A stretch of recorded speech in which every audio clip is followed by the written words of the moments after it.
اللہ نے جتنی بھی مخلوقات کو پیدا فرمایا ان میں افضل اور اشرف انسانوں کو بنایا، جس کی رہبری اور رہنمائی کے لیے اللہ نے کم و بیش 1.25 لاکھ انبیاء کرام علیہم السلام کو مبعوث فرمایا، متعدد کتابیں اور صحیفے نازل کیے تاکہ یہ اپنے منصب کے تقاضے پورے کر سکے۔ اللہ نے انبیاء کرام علیہم السلام کو جن و انس کے لیے ہادی بنا کر بھیجا۔ ہادی کہتے ہیں راہ دکھانے والے کو، رہنمائی کرنے والے کو۔ اہل علم نے لکھا ہے رب العالمین بھی ہادی ہیں، قرآن کریم بھی ہادی ہے، انبیاء و رسول بھی ہادی ہیں، علماء بھی ہادی ہیں۔ لفظ ہادی ان سب پر بولا جاتا ہے، مگر فرق یہ ہے جب یہ اللہ کے علاوہ پر بولا جائے، خواہ انبیاء پر، اولیاء پر یا کتاب پر، تو ہادی کا معنی ہوگا راہ دکھانے والا، اور اگر اس کا اطلاق اللہ کی ذات پر ہو تو پھر اس کا معنی ہوگا مطلوب اور مقصود تک پہنچانے والا۔ اللہ کے علاوہ کے لیے بولا جائے تو معنی اراءۃ الطریق، راہ دکھانا۔ اللہ کے لیے بولا جائے تو معنی ایصال الی المطلوب، مطلوب اور مقصود تک پہنچا دینا۔ ان دونوں میں فرق یہ ہے جب کسی کو راہ دکھایا جائے تو ضروری نہیں جس کو راہ دکھایا گیا وہ اسی راستے پہ چل کے منزل مقصود تک پہنچ جائے۔ منزل پر پہنچنے سے پہلے بھٹکنے کا امکان ہوتا ہے، بھول کر یا کسی اور وجہ سے دائیں بائیں چلا جائے،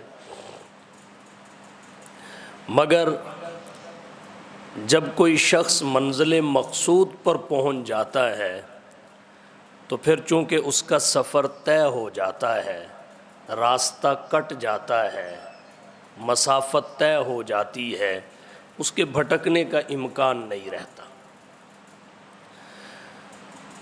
تو راہ دکھانے کے لحاظ سے تمام انبیاء کرام علیہم السلام ہادی ہیں۔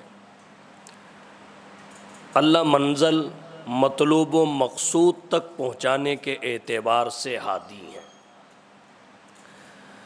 اللہ نے حضور سرور عالم صلی اللہ علیہ وسلم کے لیے فرمایا وَإِنَّكَ لَتَهْدِي إِلَىٰ صِرَاطٍ مُسْتَقِيمٍ، محبوب ہم نے آپ کو ہادی بنا کے بھیجا صراط مستقیم کی جانب، کہ آپ صراط مستقیم کی طرف لوگوں کی رہنمائی کرتے ہیں، صراط مستقیم کی وضاحت فرماتے ہیں اور لوگوں کو اس پر چلنے کی ترغیب اور تلقین دیتے ہیں۔ جناب نبی کریم صلی اللہ علیہ وسلم کو اللہ نے جس ہدایت اور رہنمائی سے نوازا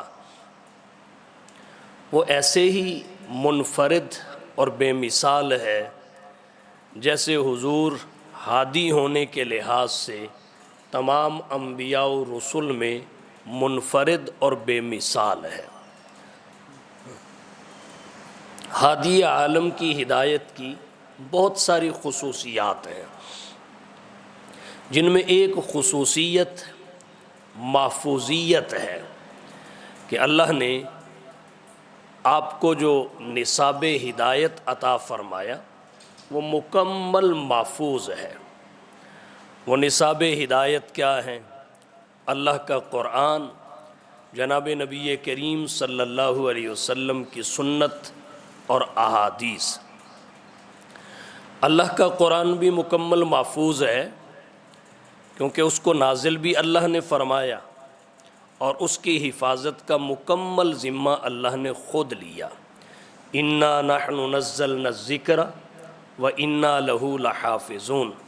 صدیاں بیت چکی ہیں، قرآن کریم کے نزول کی تکمیل ہوئے، پوری دنیا کا کفر مل کر ایک لفظ یا اس کے کسی حرف کو بدلنا تو درکنار، زیر زبر کو بھی اوپر نیچے نہیں کر سکا۔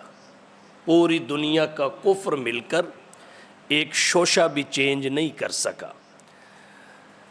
جناب نبی کریم صلی اللہ علیہ وسلم کی سنت، آپ کے فرامین اور احادیث، وہ بھی چونکہ قرآن کریم کی تشریح ہیں۔ اللہ نے فرمایا اما بنعمت ربک فحدث، اپنے رب کی نعمتوں کو بیان کیجیے۔ اللہ نے قرآن کریم میں دوسری جگہ فرمایا اِنَّ عَلَيْنَا جَمْعَهُ وَقُرْآنَ فَإِذَا قَرَأْنَاهُ فَاتَّبِعْ قُرْآنَ ثُمَّ إِنَّ عَلَيْنَا بَيَانَ۔ اِنَّ عَلَيْنَا جَمْعَهُ، اس قرآن کریم کو آپ کے سینے میں جمع کرنا ہماری ذمہ داری ہے۔ آپ پریشان نہ ہوں، جلدی نہ کریں، جب جبریل وحی لے کر آئیں اسے پورا ہو لینے دیا کریں۔ لا تحرک بہ لسانک لتعجل بہ، ان علینا جمعہ، ہم خود آپ کے سینے میں قرآن کو جمع کریں گے، وقرآن، آپ کی زبان سے جاری کریں گے، فَإِذَا قَرَأْنَاهُ فَاتَّبِعْ قُرْآنَ، جب ہم آپ کے سامنے قرآن پڑھیں فرشتے کی زبان سے تو آپ ہمارے پڑھے ہوئے کے پیچھے پیچھے پڑھتے جائیں۔ تو اللہ نے جیسے صدر مصطفیٰ میں جمع قرآن کی ذمہ داری خود اٹھائی ہے، بیان قرآن کی ذمہ داری بھی خود اٹھائی ہے، فرمایا ثم ان علینا بیان، پھر اس کا بیان بھی ہمارے ذمے ہے، آپ کی زبان سے اس کی وضاحت ہم کروائیں گے۔ اللہ نے فرمایا اما بنعمت ربک فحدث، آپ اپنے رب کی نعمت کو بیان فرمائیے۔ تو یہاں سے پتہ یہ چلتا ہے کہ اللہ کے نبی کی حدیث حجت ہے، اللہ نے اس کی حفاظت کا بھی انتظام خود فرمایا ہے، اور جناب نبی کریم صلی اللہ علیہ وسلم نے قرآن کریم کی جو تشریح فرمائی وہ اپنے اقوال کے ذریعے بھی فرمائی، اپنے افعال کے ذریعے بھی فرمائی، اور اپنے سکوت کے ذریعے بھی فرمائی، اپنی تقاریر کے ذریعے۔ تو آپ کا نصاب ہدایت اللہ کا قرآن ہے، آپ کی سنت ہے، یہ دونوں مکمل محفوظ ہیں، محفوظ رہیں گے۔ قرآن کریم تو میں اور آپ دیکھ رہے ہیں، رہی نبی کی احادیث، ان کی حفاظت بھی اس قدر مضبوط ہے کہ جن راویوں نے جناب نبی کریم صلی اللہ علیہ وسلم کی کسی ایک بات کو نقل کر دیا، آپ کے کسی ایک عمل کو روایت کر دیا، اسماء الرجال کے ماہرین نے ان راویوں کا پورا الٹرا ساؤنڈ کیا اور انہیں کتابوں میں محفوظ کر دیا، اعتقادات کے اعتبار سے، اعمال کے اعتبار سے، اخلاقیات کے اعتبار سے، ان کے اوصاف، کردار، عادات، سب کی سب کتابوں میں محفوظ کر دی گئی کہ فلاں راوی کے عقائد کیسے تھے، اس کے اعمال کیسے تھے، اس کے معاملات کیسے تھے، اس کا صدق اور دیانت کیسے تھے۔ تو جس راوی نے حضور کی کسی بات کو روایت کر دیا، جب اس کی زندگی محفوظ طریقے سے کتابوں میں رکھ دی گئی تاکہ اس کی ساری سیرت و کردار لوگوں کے سامنے ہو، تو پھر جس کی بات کو نقل کیا جا رہا ہے اور جو بات نقل کی جا رہی ہے، اللہ کی جانب سے ان کی حفاظت کا کس قدر اہتمام ہوا ہوگا۔ تو حضور کا نصاب ہدایت اللہ کا قرآن ہے، نبی کی سنت ہے، مکمل محفوظ ہے، یہ آپ کی ہدایت اور رہنمائی کی پہلی خصوصیت ہے۔ دوسری خصوصیت یہ ہے کہ وہ عالمگیر ہے، آپ کی ہدایت عالمگیر ہے۔ عالمگیر کا مطلب یہ ہے کہ کوئی انسان آپ کے دائرہ ہدایت سے باہر نہیں ہے، آپ جو لے کر آئے وہ فقط ایک قوم کے لیے نہیں، ایک قبیلے کے لیے نہیں، عرب کے لیے نہیں، بلکہ عرب و عجم اور دنیا بھر کے مسلمانوں کے لیے، انسانوں کے لیے، جنات کے لیے ہے۔ قیامت تک آنے والا آخری انسان اسی رہنمائی کو لے کر آگے چلے گا کامیابی حاصل کرے گا جسے اللہ کے رسول صلی اللہ علیہ وسلم لے کر آئے۔ فرمایا پوری انسانیت کو خطاب کرتے ہوئے، انا حظکم من الانبیاء وانتم حظی من الامم، انبیاء میں سے تمہارے حصے میں آیا ہوں، میرے علاوہ تم کسی اور کی امت نہیں ہو۔ انا حظکم من الانبیاء، انبیاء میں سے تمہارے حصے میں ہوں، وانتم حظی من الامم، اور تم امتوں میں سے میرے حصے میں ہو، کسی اور کے حصے میں نہیں۔ حضرت موسیٰ اور عیسیٰ کے جانے کے بعد یہودی اور عیسائی بھی اصولی طور پر حضور کی امت ہیں۔ اگر ایمان لا چکے تو انہیں امت اجابت کہا جاتا ہے، اگر ایمان کی دولت سے محروم ہیں تو انہیں امت دعوت کہا جاتا ہے۔ مگر حضرت موسیٰ اور حضرت عیسیٰ کی امت کا دور گزر چکا ہے، اب ان کی امت بھی حضور کی امت ہے، کیونکہ آپ کی نبوت، آپ کی شریعت، تعلیمات اور ہدایت عالمگیر ہے۔ اللہ نے خود قرآن کریم میں فرمایا وَمَا أَرْسَلْنَاكَ إِلَّا كَافَّةً لِلنَّاسِ بَشِيرًا وَنَذِيرًا، ہم نے آپ کو پوری انسانی برادری کے لیے بشیر اور نذیر بنا کر بھیجا ہے۔ تیسری خصوصیت آپ کی ہدایت کی یہ ہے کہ آپ کی ہدایت کامل ہے، اس میں کمی بیشی کی کوئی گنجائش نہیں ہے۔ حضور صلی اللہ علیہ وسلم دنیا سے تشریف لے کر گئے، اس سے پہلے اللہ نے قرآن کریم میں اس بات کی وضاحت فرما دی، بشارت اور خوشخبری دے دی کہ تمہارا دین مکمل ہو چکا ہے۔ الیوم اکملت لکم دینکم واتممت علیکم نعمتی ورضیت لکم الاسلام دینا۔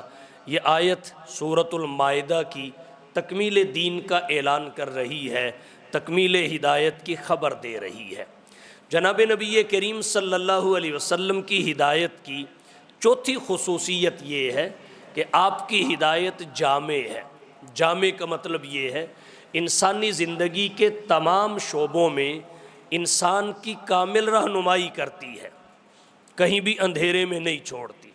عقائد کے معاملہ میں بھی، عبادات کے معاملہ میں بھی، معاملات کے سلسلہ میں بھی، اخلاقیات کے شعبہ میں بھی، معیشت کے شعبہ میں بھی، معاشرت کے شعبہ میں بھی، سیاست کے شعبہ میں بھی، تمام شعبہ جات میں جناب نبی کریم صلی اللہ علیہ وسلم کی ہدایت، آپ کی سنت اور تعلیم انسانیت کی کامل رہنمائی کرتی ہے۔ عقائد کے باب میں آپ دیکھیے، قرآن کریم میں جگہ جگہ توحید کا بیان ہے، رسالت کا اس بات ہے، آخرت کا ذکر ہے، یہ میجر عقائد ہیں۔ باقی تمام عقائد ان کے تابع ہیں، کتابوں پر ایمان لانا ہے، فرشتوں پر ایمان لانا ہے، اور اس کے علاوہ تقدیر پر ایمان لانا ہے۔ جتنی چیزیں ہیں دراصل ان تین کے تابع ہیں، توحید، رسالت، آخرت۔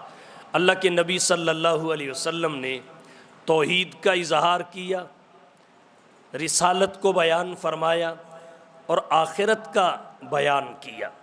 توحید، رسالت، آخرت۔ توحید دین میں ایسے ہے جیسے جسم میں روح ہوتی ہے، اگر روح نکل جائے تو تمام اعضاء بیکار ہو جاتے ہیں، مٹی کے سپرد کر دیے جاتے ہیں۔ اگر بدن اور جسم میں روح ہے تو پھر آنکھ بھی کارآمد ہے، زبان بھی کارآمد ہے، ہاتھ پاؤں بھی کارآمد ہیں، دل و دماغ بھی کارآمد ہے۔ اور اگر روح نکل جائے تو پھر ہر ایک اپنی جگہ پر جم جاتا ہے، وہ کوئی حرکت تک نہیں کر سکتا۔ تو بالکل اسی طرح اگر دین میں روح ہے تو پھر ہماری نماز بھی کام آنے والی ہے، ہمارا روزہ بھی کام آنے والا ہے، حج اور زکوٰۃ بھی کام آنے والے ہیں، اور اس روح کو توحید کہتے ہیں۔ اگر توحید کی روح اعمال میں ہے تو اعمال فائدہ دیں گے، اگر توحید کی روح نکل جائے تو یہ اعمال بیکار ہیں۔ اللہ نے قرآن میں کیا فرمایا؟ ان اللہ لا یغفر ان یشرک بہ ویغفر ما دون ذلک لمن یشاء، اگر چاہوں گا تو سب گناہ گاروں کو بخش دوں گا مگر مشرک کو نہیں بخشوں گا، بھلے نماز پڑھتا ہو، بھلے روزہ رکھتا ہو، حج کرتا ہو، زکوٰۃ دیتا ہو، اعمال تو ہیں مگر بے جان ہیں، ان میں روح نہیں ہے، اور روح عقیدہ توحید ہے، روح عقیدہ توحید ہے۔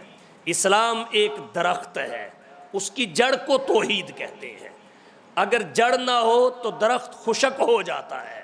تو بغیر عقیدہ توحید کے اعمال کی یہی پوزیشن ہے، وہ ہرے بھرے نہیں ہوتے، اس تنے پر پھل اور پھول نہیں لگ سکتے۔ اللہ کے نبی صلی اللہ علیہ وسلم نے عقائد کے باب میں سب سے زیادہ زور عقیدہ توحید پہ دیا۔ اللہ نے قرآن کریم میں سورۃ الاخلاص کو نازل فرمایا اور اپنے نبی کو حکم دیا، انہیں کہو هو اللہ احد، وہ اللہ ایک ہے، اللہ الصمد، بے نیاز ہے۔ صمد اسے کہتے ہیں جو اپنے کسی کام میں کسی کا محتاج نہ ہو، اپنے کسی بھی کام میں کسی کا محتاج نہ ہو، اسے صمد اور بے نیاز کہتے ہیں۔ اور نیاز مند ساری کائنات ہے جو اپنے ہر کام میں اللہ کی محتاج ہے۔ لم یلد ولم یولد، نہ اس کے اصول ہیں نہ فروع ہیں، نہ آباء و اجداد ہیں نہ آل اولاد ہے، اس لیے کہ یہ بھی کسی درجے میں بندے کے لیے سہارے کا کام دیتے ہیں، اور سہارے کی ضرورت کمزور کو ہوتی ہے، اللہ طاقتور ہیں، اسے کسی سہارے کی ضرورت نہیں ہے۔ یہ انسان کی نسل اور نسب کو باقی رکھنے کا ذریعہ ہوتے ہیں، اور اللہ تعالیٰ ان سب امور سے پاک ہے۔ وَلَمْ يَكُنْ لَهُ كُفُوًا أَحَدٌ، اس کا کنبہ اور قبیلہ بھی کوئی نہیں، اس لیے کہ یہ بھی کسی وقت حمایت کے لیے ہوتا ہے، اور اللہ کو کسی قسم کی حمایت کی کوئی ضرورت نہیں ہے۔ عقیدہ توحید کے بعد عقیدہ رسالت ہے۔ رسالت کا عقیدہ کیوں ضروری ہے؟ اللہ نے بھلے انسان کو پیدا فرما کر اس کے علم اور ادراک کے لیے حواس خمسہ عطا کیے، ہاتھ پاؤں عطا کیے، یہ حواس خمسہ میں سے ایک حاسہ ہے، علم اور ادراک کا ذریعہ ہے۔ ہاتھ ٹٹول کے چھو کے علم حاصل کر لیتا ہے، یہ لکڑی ہے یا پتھر ہے، علم کا ذریعہ ہے، کپڑا ہے یا کاغذ ہے، تو ہاتھوں سے انسان کو علم ہو جاتا ہے۔ یہ زبان علم اور ادراک کا ذریعہ ہے، چکھ کے بتا دیتی ہے یہ چیز میٹھی ہے یا کڑوی ہے۔ یہ ناک علم اور ادراک کا ذریعہ ہے، یہ سونگھ کے بتا دیتا ہے خوشبودار ہے یا بدبودار ہے۔ یہ کان علم اور ادراک کا ذریعہ ہے، سن کے بتا دیتے ہیں یہ اللہ کا قرآن پڑھا جا رہا ہے یا گانا گایا جا رہا ہے۔ یہ آنکھیں علم اور ادراک کا ذریعہ ہیں، یہ دیکھ کے بتا دیتی ہیں آنے والا انسان ہے یا حیوان ہے، درخت ہے یا دیوار ہے۔ تو یہ حواس خمسہ اللہ نے عطا کر دیے، یہ علم اور ادراک کا ذریعہ تھے۔ اس سے اوپر پھر اللہ نے انسان کو عقل اور شعور عطا کیے، جہاں حواس خمسہ کے علم اور ادراک کی انتہا ہوتی ہے، وہاں سے عقل کے ادراک کی ابتدا ہوتی ہے، اور جہاں عقل کے ادراک کی انتہا ہوتی ہے وہاں سے وحی کا کام شروع ہوتا ہے۔ تو اللہ نے انسان کو حواس خمسہ بھی عطا کیے، 5 ایسے اعضاء جو انسان کو علم دینے کا سبب اور ذریعہ بنتے ہیں، عقل بھی عطا کی۔ مگر ان سب کچھ کے ملنے کے بعد انسان پھر بھی محتاج تھا رسالت کی ضرورت کا، انسان کو پھر بھی رسول چاہیے تھے تحصیل ہدایت کے لیے، اس لیے کہ یہ حواس خمسہ انسان کی عقل اور شعور انسان کو اس نتیجے تک نہیں پہنچا سکتے کہ ہم نے زندگی کیسے گزارنی ہے، خالق اپنی مخلوق سے کیا توقع رکھتے ہیں، یہ انسان کو یہاں تک نہیں پہنچا سکتے تھے کہ اللہ کن امور سے خوش ہوتے ہیں، کن سے ناخوش ہوتے ہیں، کن سے راضی ہوتے ہیں، کن سے ناراض ہوتے ہیں۔ تو حواس خمسہ اور عقل کے مل جانے کے بعد بھی رسالت کی ضرورت تھی، کیونکہ اللہ تعالیٰ ایک ایک بندے سے خطاب نہیں کرتے، نہ اللہ نے ایک ایک بندے سے خطاب کیا۔ اگر اللہ ایک ایک بندے سے خطاب کر کے فرماتے یہ کرو یہ نہ کرو، اس پہ چلو اس پہ نہ چلو، تو پھر ایمان بالغیب نہ رہتا۔ دنیا میں ایمان بالغیب معتبر ہے، آخرت میں تو ہر کوئی مومن ہوگا، وہاں تو کافر بھی کہیں گے لو کننا مسلمین، کاش ہم مسلمان ہوتے۔ غور کیجئے، اس دنیا میں رہتے ہوئے جب تک بندے پہ نزع کا عالم طاری نہ ہو، جب تک درمیان کا پردہ نہ ہٹے اور آخرت نظر نہ آنے لگے، تب تک بڑے سے بڑا گناہگار توبہ کرے تو اس کی توبہ معتبر ہے، اس کی توبہ مقبول ہے۔ لیکن جب انسان نزع کے عالم میں چلا جاتا ہے تو پھر درمیان سے پردہ ہٹ جاتا ہے، اگلا جہان نظر آنے لگتا ہے۔ یہ وہ وقت ہوتا ہے جب توبہ کا دروازہ بند ہو جاتا ہے، اور اس باب توبہ کے بند ہونے کی وجہ کیا ہے؟ اس لیے کہ اب کا ایمان ایمان بالغیب نہیں رہا، ایمان بالغیب معتبر ہے۔ تو پروردگار عالم اگر ایک ایک بندے سے خطاب کرتے تو ایمان ایمان بالغیب نہ ہوتا۔ اس لیے اللہ تعالیٰ نے ایک ایک بندے سے خطاب نہیں کیا۔ اگر خاص بندوں کو چن کر منصب رسالت پہ فائز نہ کرتے کہ اللہ ان سے خطاب کریں، وہ آگے لوگوں سے خطاب کریں، اللہ اپنی مرضی ان کو بتائیں، وہ اللہ کی مرضی لوگوں کو بتائیں، اللہ انسان کی غرض تخلیق ان کو سمجھائیں، وہ لوگوں کو سمجھائیں۔ اگر ایسا نہ ہوتا تو حواس خمسہ اور عقل کے ذریعے انسان ہدایت حاصل نہ کر سکتا۔ اس لیے رسالت کی ضرورت تھی۔ قرآن کریم میں توحید کے بعد دوسرے نمبر پر جس عقیدہ کو ثابت کیا گیا وہ عقیدہ رسالت ہے۔ اس کے بعد عقیدہ آخرت ہے، یہ گناہوں کی بریک ہے۔ یہ عقیدہ جس قدر مضبوط ہوگا اسی قدر بندہ گناہوں سے رکا رہے گا، اور یہ جس قدر کمزور ہوگا اسی قدر گناہوں میں گھستا چلا جائے گا۔ اگر گاڑی کی بریک مضبوط ہو تو حادثات کے امکان برائے نام رہ جاتے ہیں، اور اگر بریک ہی فیل ہو تو جہاں مرضی جا ٹھکتا ہے۔ تو آخرت کا عقیدہ یہ گناہوں کی بریک ہے۔ اللہ تعالیٰ نے آخرت کا عقیدہ قرآن کریم میں جگہ جگہ بیان کیا، اور اس بات کی وضاحت کی کہ موت فنا کا نام نہیں ہے۔ یہ مشرکین مکہ کا عقیدہ تھا، اَإِذَا مِتْنَا وَكُنَّا تُرَابًا وَعِظَامًا أَإِنَّا لَمَبْعُوثُونَ، کہ جب ہم مر کر مٹی ہو جائیں گے، ہماری ہڈیاں بھی گل سڑ جائیں گی، کیا ہم نئے جنم میں پیش کیے جائیں گے؟ وہ کہتے تھے یہ بات ہماری سمجھ سے بالاتر ہے۔ وہ موت کو سمجھتے تھے فنا کا نام ہے، حالانکہ موت فنا کا نام نہیں ہے، موت منتقل ہونے کا نام ہے، ایک جہان سے دوسرے جہان میں، ایک عالم سے دوسرے عالم میں، الانتقال من المکان الی المکان۔ اور اسی لیے عقل مند کہتے ہیں کہ جس ملک میں جانا ہو، جانے سے پہلے وہاں کی کرنسی کا انتظام کر لو تاکہ وہاں سہولت کے ساتھ وقت گزار سکو۔ بارڈر کراس کرنے سے پہلے کرنسی کا انتظام کر لو، یہ موت بارڈر ہے دنیا اور آخرت کے درمیان۔ جب بندہ اسے کراس کر لیتا ہے تو آگے نہ ختم ہونے والا جہان شروع ہو جاتا ہے۔ وہاں جس کے پاس جتنی کرنسی ہوگی اس جہان کی اتنی ہی عیش و عشرت کے ساتھ رہے گا، اور وہاں کی کرنسی نیکیاں ہیں، نیکیاں آخرت کی کرنسی ہیں۔ تو اللہ نے قرآن کریم میں توحید کو ذکر کیا، رسالت کا بیان فرمایا، عقیدہ آخرت کا ذکر کیا۔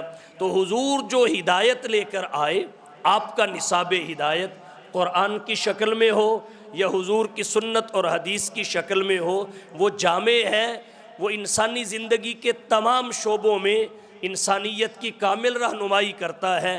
عقائد کے باب میں بھی، جیسا کہ میں نے مختصر وضاحت کی، عبادات کے باب میں بھی اللہ کے نبی صلی اللہ علیہ وسلم نے عبادت صرف زبان سے ہی نہیں سمجھائی بلکہ عمل سے بھی سمجھائی۔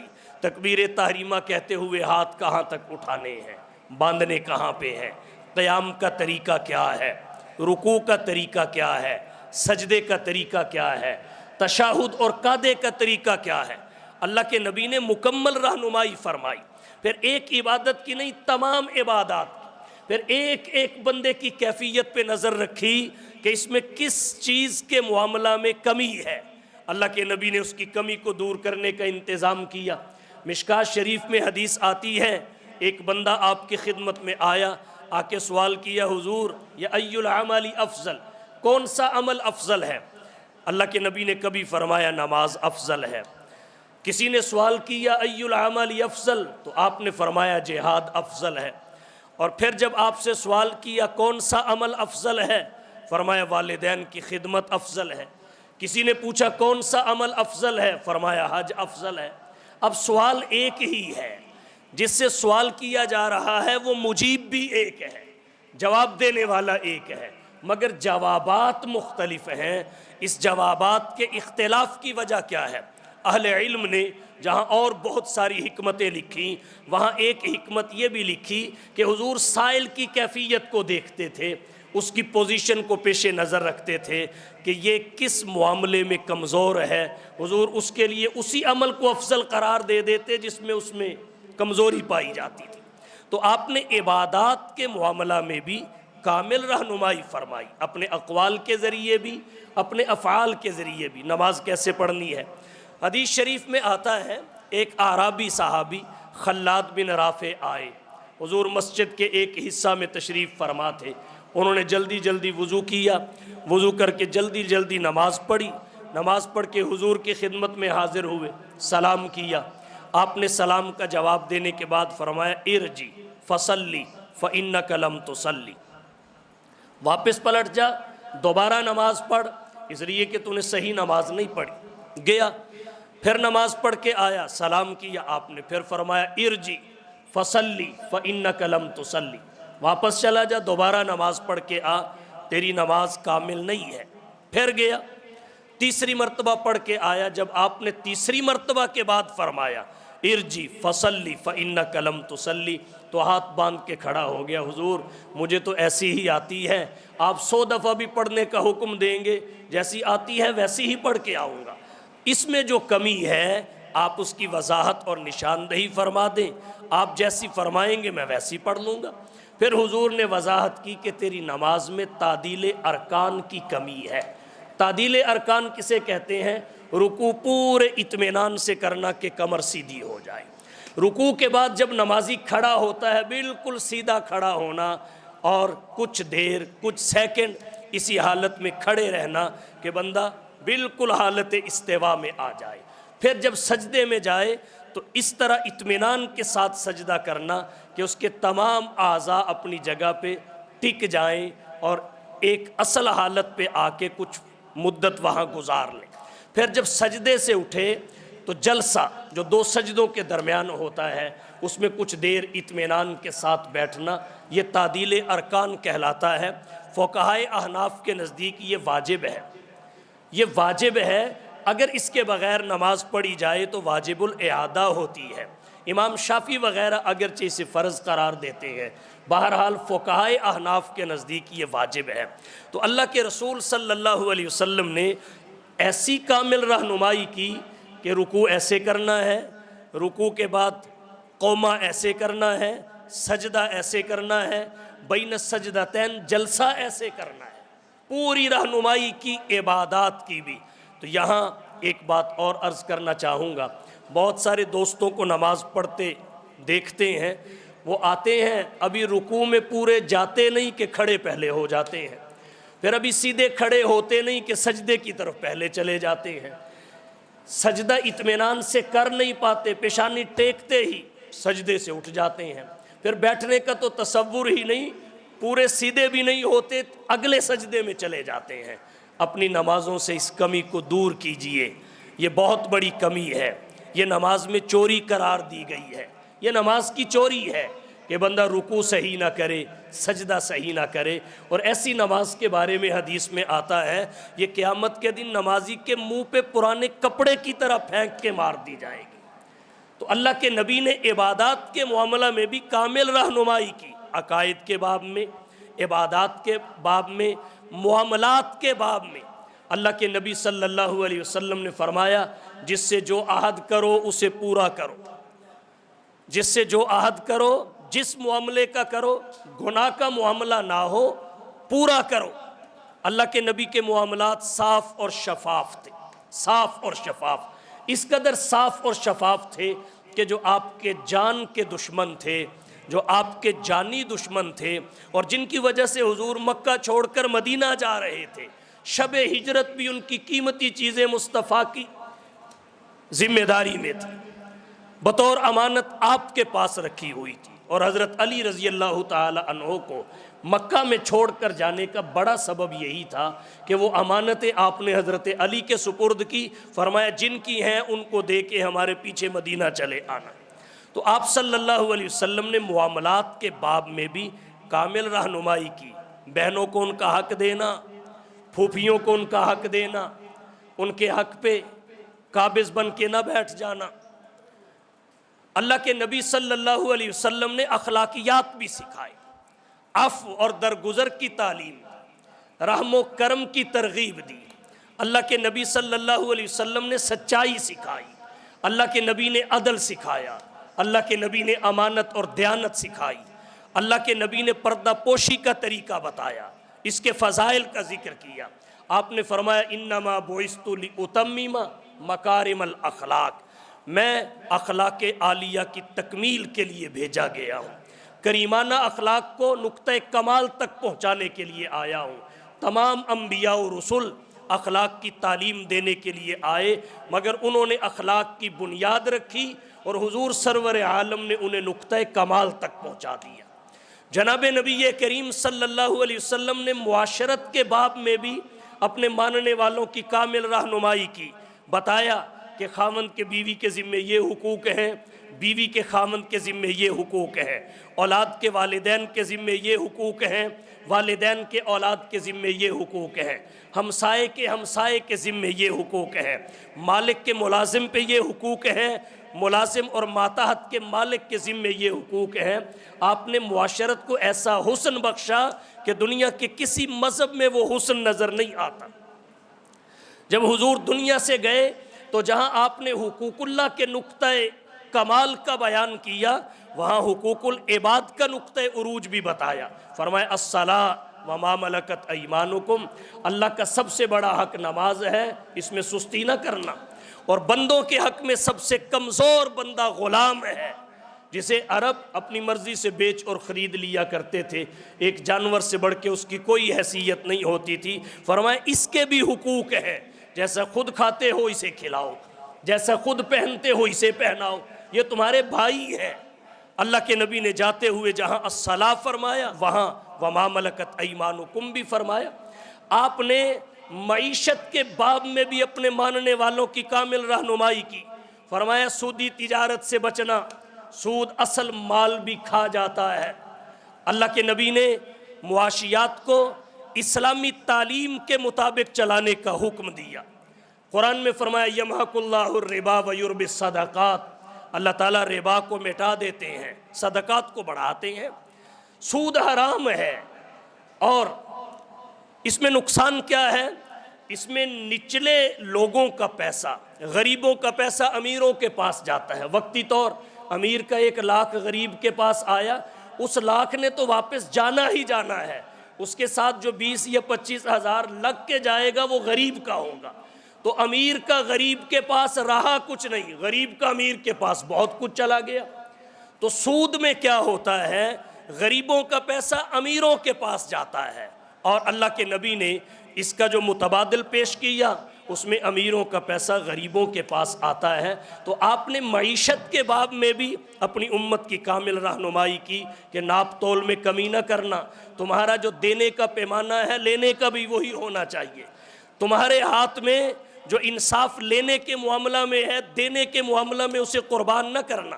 حضور حضرت خدیجہ کا مال لے کر ملک شام گئے، راستے میں بارش ہوئی، کچھ غلہ گیلا ہو گیا، اللہ کے نبی نے مکس کر کے ڈھیر نہیں لگایا، جو تر ہو گیا تھا، سیلاب زدہ ہو گیا، بھیگ گیا، اس کی الگ ڈھیری لگائی، جو خشک تھا اس کی الگ ڈھیری لگائی، اس کا الگ ریٹ لگایا، اس کا الگ ریٹ لگایا۔